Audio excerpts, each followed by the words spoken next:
صل على سيدنا ومولانا محمد وعلى سيدنا علي وسيدتنا فاطمة وسيدتنا زينب وسيدنا حسن وسيدنا حسين وعلى آله وصحبه وبارك وسلم الحمدللہ رب العالمین والصلاة والسلام علی سید الانبیاء والمرسلین اللہم صلی علی سیدنا و مولانا محمد وعلی آلہ واصحابہ وبارک وسلم وصلی علیہ۔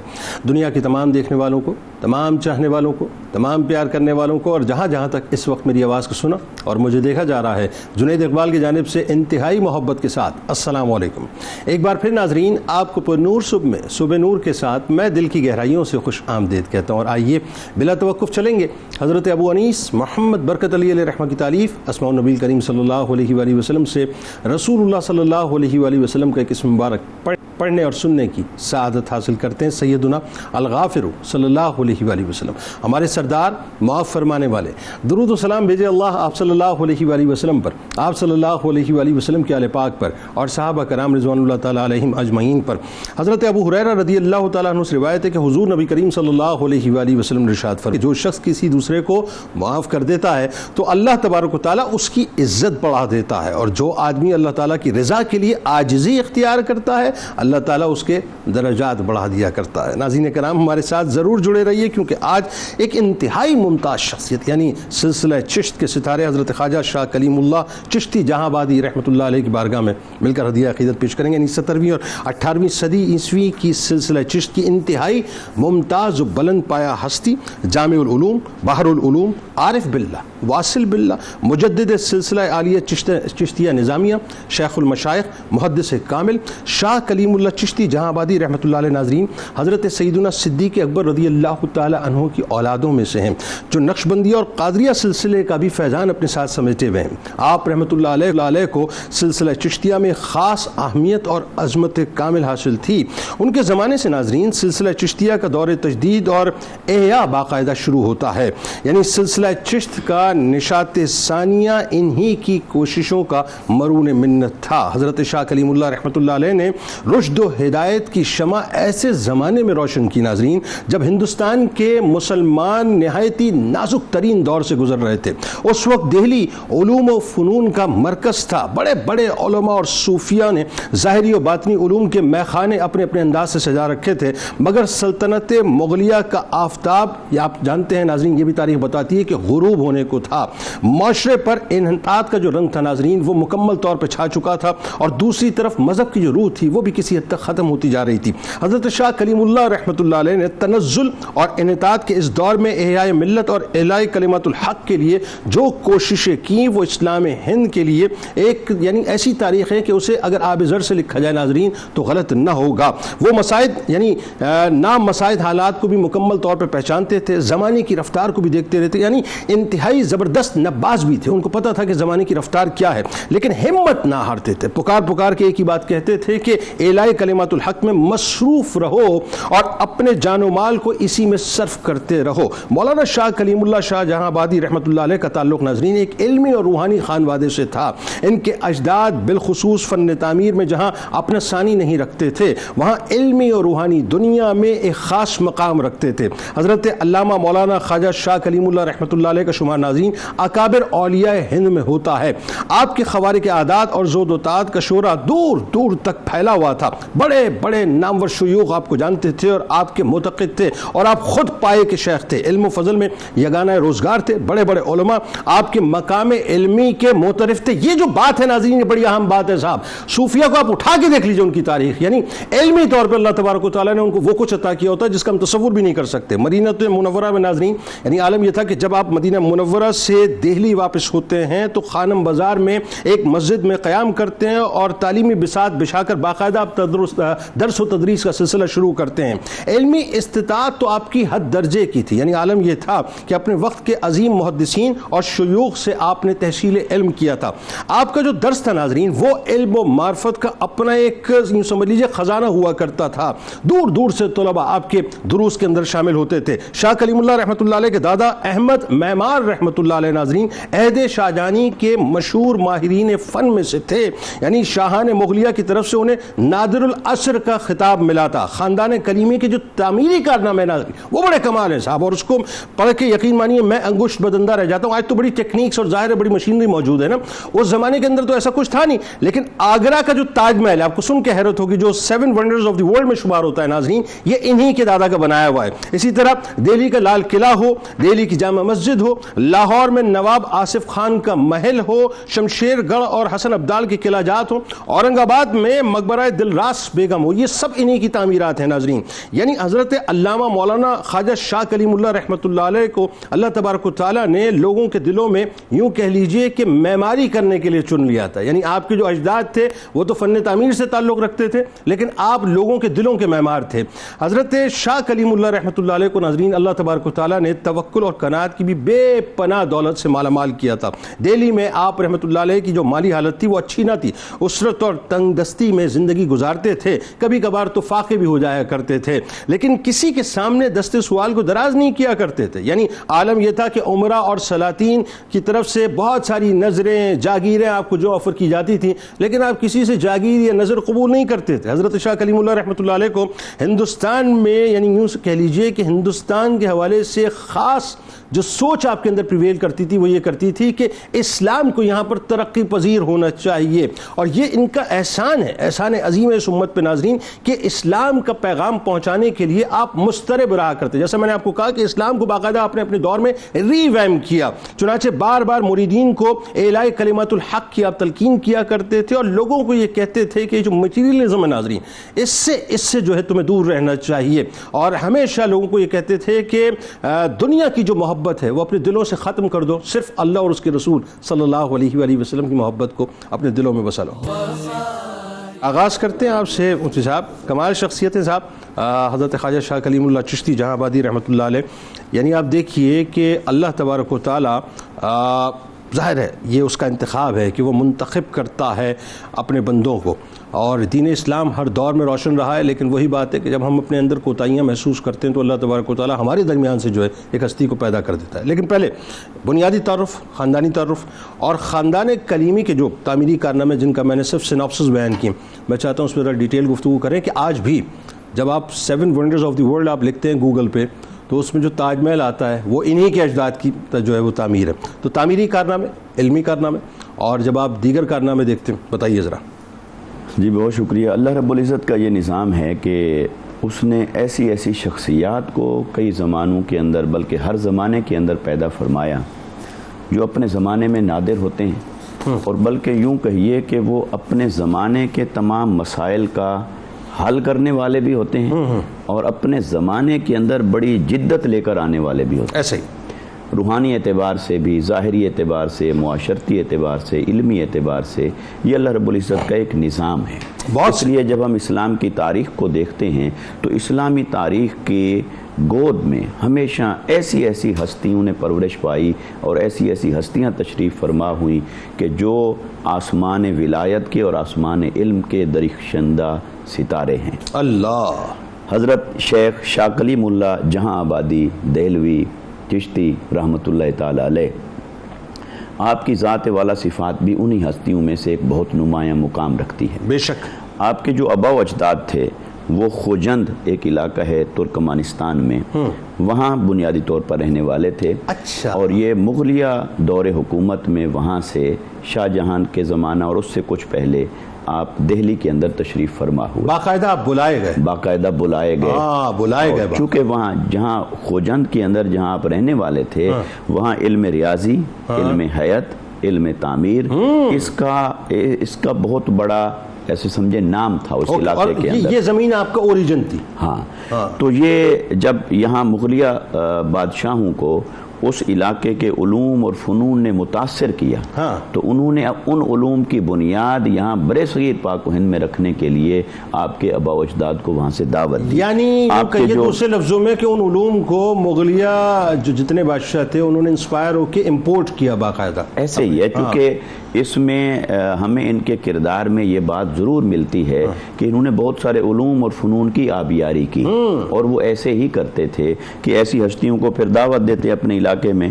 تو آپ جو تھے حضرت شاہ کلیم اللہ رحمۃ اللہ تعالی علیہ دہلوی، آپ کے والد ماجد کا نام حاجی نور اللہ تھا، اور پھر ان کے والد یعنی آپ کے دادا کا نام شیخ احمد بن شیخ حامد، اور ان کا سلسلہ نسب جو ہے کچھ واسطوں سے وہ حضرت صدیق اکبر رضی اللہ تعالی عنہ سے جا سبحان اللہ، اور جن کو احمد معمار بھی کہا جاتا ہے. جی تو اس اعتبار سے پھر آپ کا جو نسبی اعتبار سے صدیقی فیض ہے سبحان اللہ، اور پھر روحانی اعتبار سے دیکھیں تو یہ سلسلہ چشتیہ کے وہ عظیم چشم و چراغ ہیں جن کو سلسلہ چشتیہ کے اندر مجدد کہا جاتا ہے. اللہ اکبر. کیونکہ ہر بڑی شخصیت کے بعد کچھ خلا پیدا ہوتا ہے، تو حضرت خواجہ غریب نواز رحمۃ اللہ تعالی علیہ اور آپ کے خلفاء کے بعد رفتہ رفتہ جو کمزوری واقع ہوئی تھی خانقاہی نظام کے اندر، اس خانقاہی نظام کی پھر تجدید فرمائی، اس کو ریوائیو کیا، اس کا احیاء فرمایا، اور اس کے اندر در آنے والی کمزوریوں کو دور کر کے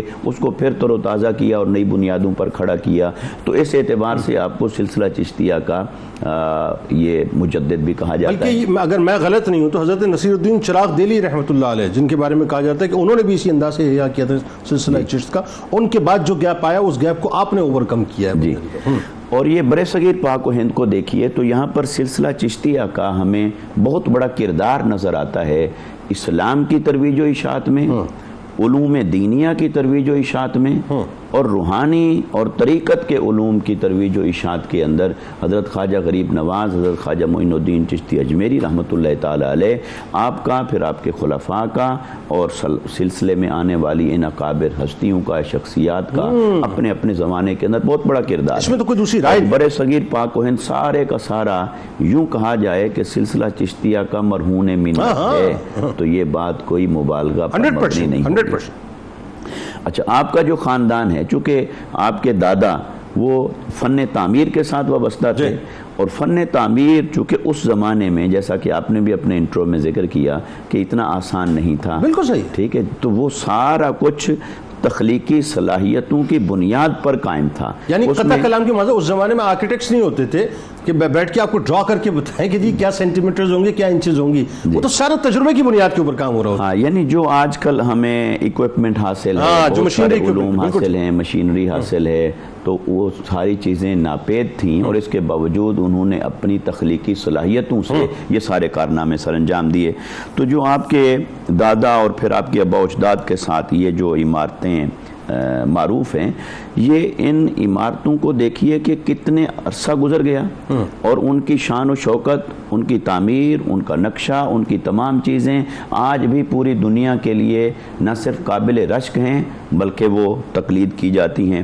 اس میں تاج محل ہے آگرہ کے اندر، لال قلعہ ہے دہلی کے اندر، جامع مسجد ہے دہلی شریف کی، اسی طرح محل نواب آصف خان لاہور کے اندر، اور قلعہ جات کے اندر شمشیر گڑھ کا اور حسن عبدال کا یہ قلعہ، اس کی تعمیر میں، اس کی ڈیزائننگ میں، اور اس کے ان تمام امور کو کی نگرانی کرنے میں آپ کے دادا اور آپ کے آباء و اجداد کا اس میں بہت بڑا کردار ہے. یعنی ایک طرف تاج محل محبت کا نشان آپ نے بنایا، اور دوسری طرف جو لال قلعہ بنایا وہ ہماری فتح کا نشان. اگر میں اس کو سمیٹوں تو یوں کہا جا سکتا ہے کہ آپ کو آپ کے آباء و اجداد بڑے بڑے مکانات کی تعمیر کے نمونے بنایا کرتے تھے، تو آپ نے دلوں کی تعمیر کا کام شروع کیا اچھی بات ہے، بات آگے بڑھاتے ہیں. آپ نے روحانیت کی تعمیر کا کام شروع کیا، ایسے مکان بنائے کہ جہاں اللہ کا جلوہ بس. بھائی سبحان اللہ. اور یہ جو بات ہے اس سے قبل یہ تعمیر کوئی آسان تعمیر نہ تھی. آپ مٹی گارا لے کے، سیمنٹ لے کے آپ جو ہے وہ گھر تو بنا لیتے ہیں، لیکن کسی کے کردار کو تعمیر کرنا، کردار سازی کرنا یہ کوئی آسان کام نہیں ہے. سب سے مشکل ترین کام یہ کہ اس دور میں امر بالمعروف کر کے، اس دور میں نہی عن المنکر کر کے آپ کسی شخص کو اگر ایک وقت کی نماز پڑھا دیں تو اس سے بڑا کوئی کام ہے ہی نہیں. اور آپ سوچئے کہ ان کی نگاہ کرم سے، ان کے اسلوب سے، ان کی تعلیمات سے لوگ جو ہیں مطلب گناہ گاروں سے جو ہے ولایت کے درجے پر فائز ہو گئے. تو یہ مشکل ترین، لیکن اس مشکل ترین کام سے پہلے ایک کام جو کہ بہت ضروری ہے لوگوں کے سمجھنے کے لیے کہ صوفیہ تحصیل علم کے بغیر صوفی نہیں بنتے. تو تحصیل علم کا سلسلہ، پھر ظاہر ہے جب تحصیل علم ہوا تو اللہ تعالیٰ نے جو آپ کو علمی مقام اور مرتبہ عطا کیا، پھر ظاہر ہے جن ہستیوں کے توسط سے، جن اساتذہ اور جن شیوخ کے ذریعے سے آپ کو اللہ تبارک و تعالیٰ نے علمی دولت سے مالا مال کیا، ضروری ہے کہ ان کا بھی تعارف ہونا چاہیے، ان کا مقام و مرتبہ. بسم اللہ الرحمن الرحیم. بہت شکریہ. حضرت شاہ کریم اللہ شاہ جہاں آبادی رحمۃ اللہ تعالیٰ علیہ کا ابتدائی خاندانی اور بنیادی تعارف جو ہے مفتی صاحب نے قبلہ نے ذکر فرمایا.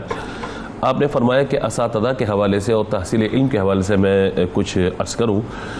پہلی بات تو ہمیں ہمیشہ ذہن میں رکھنی ہے کہ علم باطن بعد میں ہے، علم ظاہر پہلے ہے. واہ سبحان اللہ. آپ یہ دیکھیے کہ بغیر علم ظاہر کے کوئی یہ دعویٰ کرے کہ مجھ میں ایسا علم آ گیا کہ میں اب پورے کا پورا شیخ بن گیا، سب کچھ ہو گیا، تو یہ عام طور پر نہیں ہوتا ہے. علم لدنی ایک حقیقت ہے، اس سے انکار نہیں ہے، لیکن ہمیں حکم یہ ہے کہ علم دین سیکھنے کے اعتبار سے، اور علم ہمیشہ سیکھنے ہی سے آتا ہے.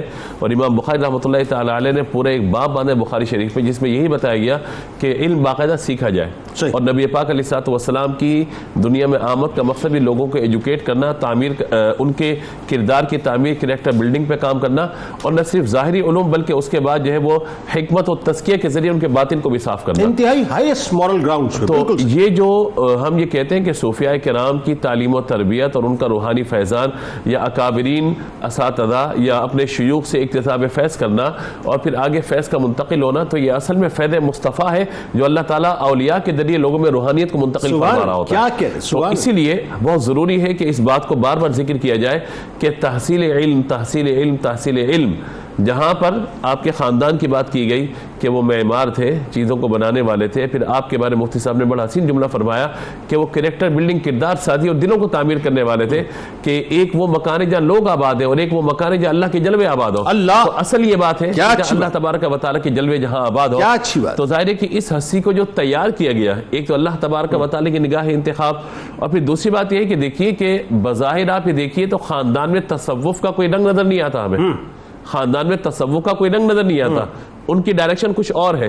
لیکن اگر ہم اس طرف آتے ہیں تو اللہ تبارک و تعالیٰ نے اس معمار گری کے اندر سے کیسا معمار پیدا فرمایا اور کیسی ان کو اللہ تعالیٰ نے صلاحیت عطا فرمائی. یعنی یوں کہیے کہ خانقاہی رنگ نظر نہیں آتا، لیکن تقویٰ اور پرہیزگاری ظاہر ہے وہ فادر سے وہ اپنے مقام پر، لیکن جو اللہ تعالیٰ نے آپ سے کام لیا، آپ کے پیچھے کوئی بڑا نام موجود نہیں ہے تصوف کے حوالے سے، تصوف کے حوالے سے کوئی بہت بڑا نام پیچھے موجود نہیں ہے. یعنی ہمارے یہاں تو یہ ہے کہ پیر کا بیٹا پیر ہی بنے گا. ہاں صحیح بات ہے. اور مزدور کا بیٹا پیر کبھی نہیں بن سکتا، جو ہمارے یہاں کے حالات ہیں اس پہ بھی ہم جو ہے ضرور بات کریں. تو حضرت شاہ کریم اللہ شاہ جہاں آبادی رحمۃ اللہ تعالیٰ علیہ کا معاملہ یہ ہے کہ علوم و فنون کے جو مراکز ہیں ان سے قبل میں چاہتا ہوں کہ آپ کے جو تایا ہیں ان کا میں ذکر ضرور کروں یہاں پہ.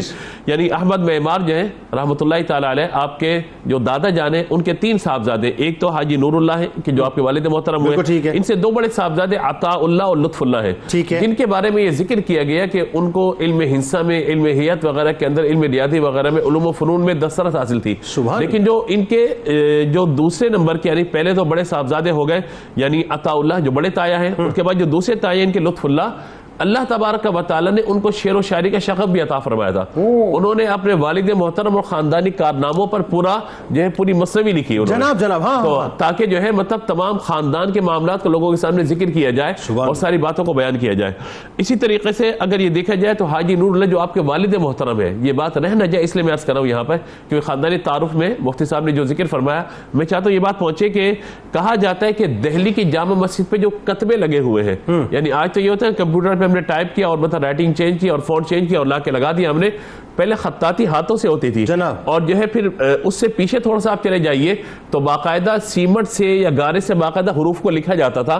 تو وہ جو دہلی کی جامع مسجد پہ جتنے کتبے لگے ہوئے ہیں جو لکھا ہوا ہے وہ آپ کے والد محترم کے ہاتھوں کا کرشمہ ہے.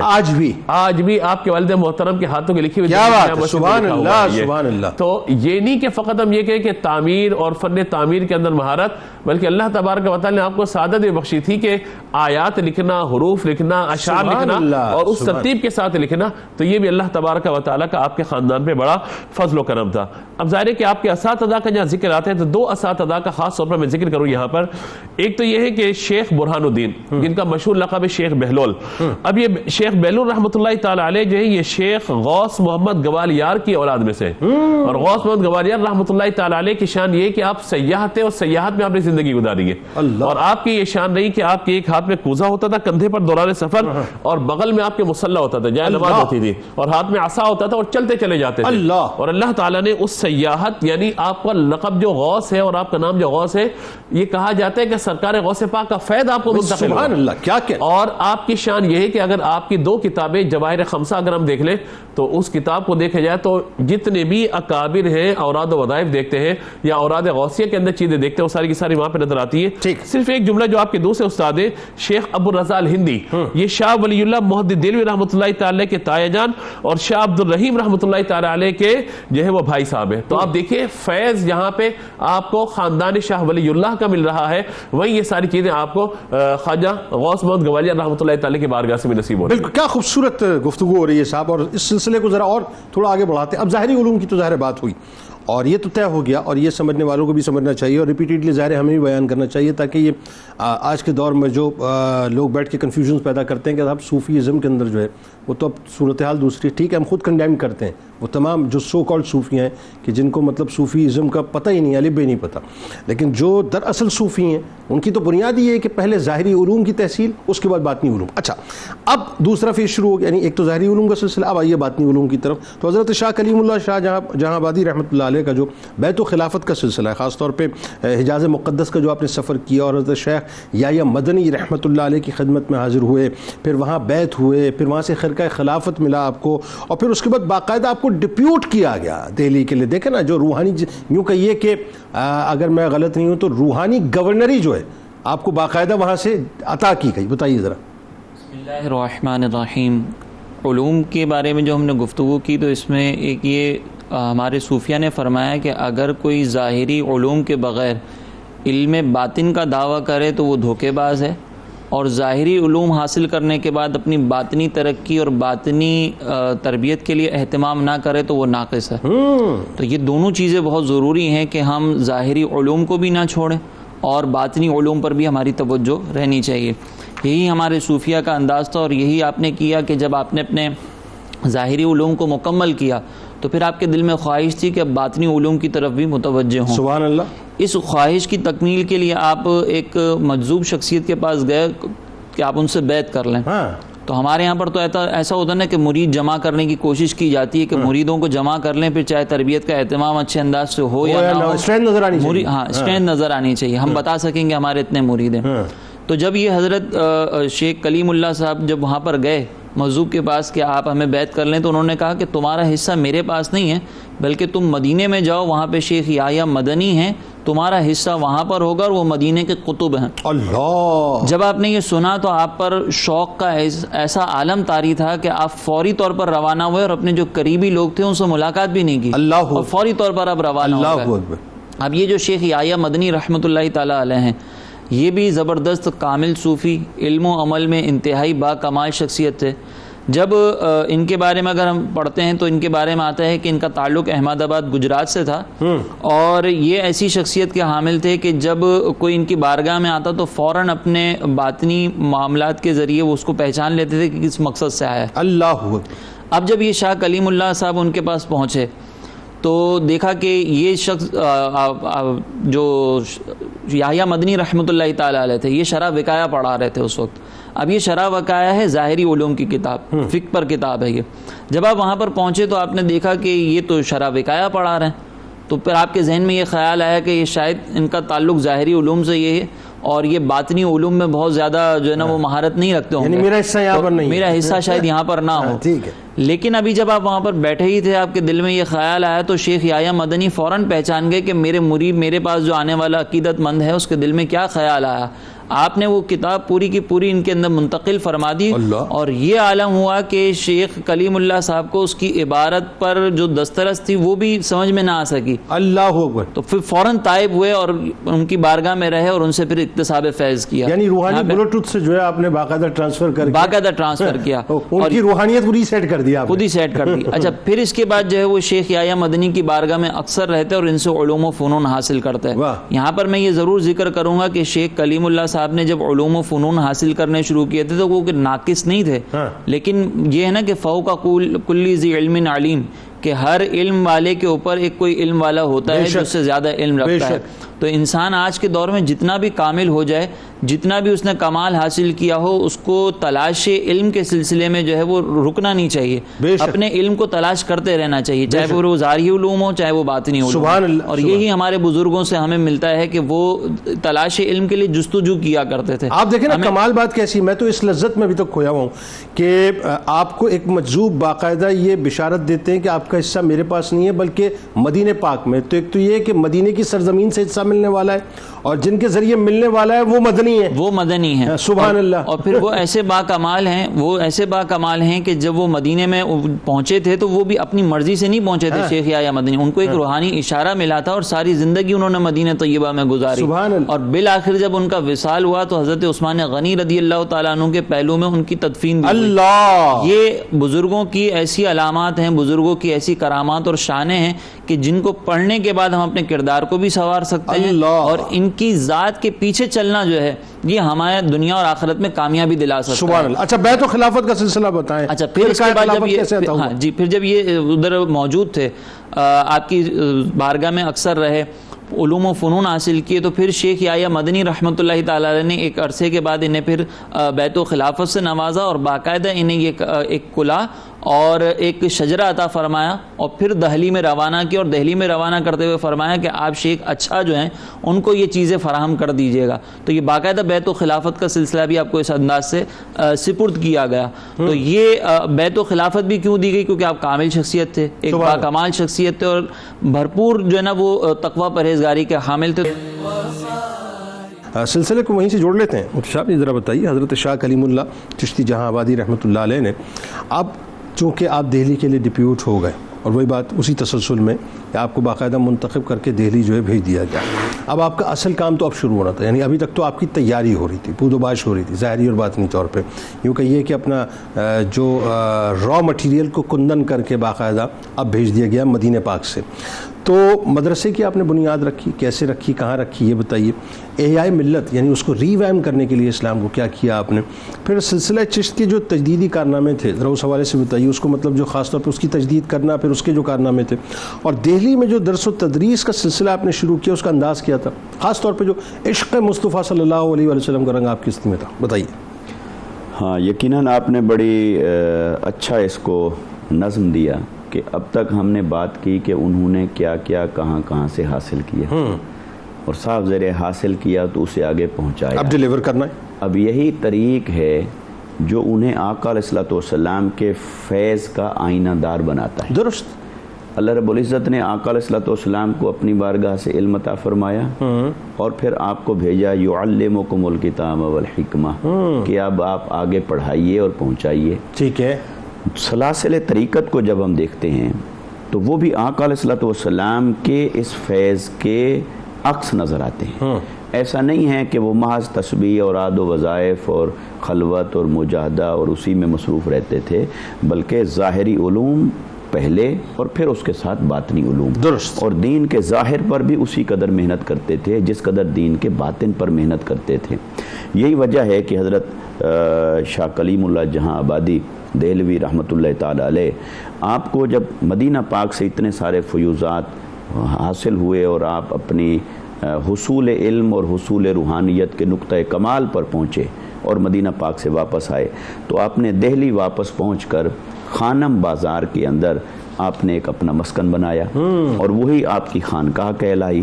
اور اس کے ایک طرف تو یہ قلعہ کی دلکش عمارت نظر آتی ہے، دوسری طرف جامع مسجد دہلی کی خوبصورت برکتیں اور خوبصورت ہیں، اور درمیان میں آپ نے وہ اپنی خانقاہ بنائی۔ وہ خانقاہ در حقیقت آپ کا ادارہ بھی تھا، آپ کا مدرسہ بھی تھا، اور آپ کی خانقاہ بھی تھی، اور آپ پھر درس و تدریس سے آپ نے اس کام کو شروع فرمایا، اور شاگرد دیکھتے ہی دیکھتے آپ کی بارگاہ میں آنے لگے حصول علم کے لیے، حصول تلمس کے لیے، اور آپ نے ظاہری علوم میں سے حدیث کے علم کو سب سے زیادہ فوکس کیا۔ جو سلسلہ چشت کو آپ نے ریویم کیا، اور جو ظاہر خانقاہیں جو ہیں وہ اپنا اس وقت میں سمجھ لیجئے کہ مندمل پڑا ہوا تھا، ان کا جو نظام تھا اس کو آپ نے دوبارہ ایک نئی زندگی، وہ کیا سلسلہ تھا؟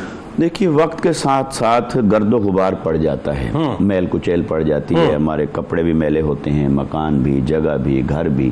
ایسے ہی کوئی بڑی شخصیت جب دین کی ایک اچھی تصویر قائم کر کے اپنے متوسلین کو دیتے ہیں اور پھر پردہ فرماتے ہیں، تو وقت گزرنے کے ساتھ ساتھ کچھ اس پر بھی گرد و غبار پڑتا ہے۔ تو ایسے ہی جو سلسلہ چشتیہ کی تعلیمات تھیں، وہ تعلیمات علم ظاہر پر بھی تھیں اور علم باطن پر بھی تھیں، ظاہری اتباع شریعت پر بھی تھیں اور روحانی اسرار اور معارف پر بھی تھیں۔ تو وقت کے ساتھ ساتھ وہ جو تھوڑی بہت غفلت اور تھوڑی بہت ایسے سمجھیں کہ ظاہری علوم سے یا اتباع شریعت سے تھوڑا کمزوری جو واقع ہوئی، تو اس کو آپ نے یوں زندہ فرمایا کہ ایک بار پھر آقا علیہ الصلوۃ والسلام کی شریعت کی اتباع کو، تعلیمات دین کی پیروی کو، ظاہر دین کی پابندی کو آپ نے پھر سے قائم فرما دیا، پھر روحانیت کو اس کو پیوریفائی کر دیا، اس کو خالص شکل میں وہی تعلیمات جو سلسلہ چشتیہ کی تھیں ان کو خالص شکل میں زندہ فرمایا اور پہنچایا۔ یہی وجہ ہے کہ آپ کے خلفاء کو دیکھیں یا خلفاء کے آگے آنے والے خلفاء کو دیکھیں تو یہ برِ صغیر پاک و ہند میں اور ہمارے خطہ پاکستان کے اندر یہ جتنے آستانے ہیں سلسلہ چشتیہ کے، ان تمام کے فیض کو دیکھتے چلے جائیں تو حضرت شاہ کلیم اللہ جہاں آبادی دہلوی رحمۃ اللہ تعالی علیہ کے ساتھ یہ جا کے ملتا ہے۔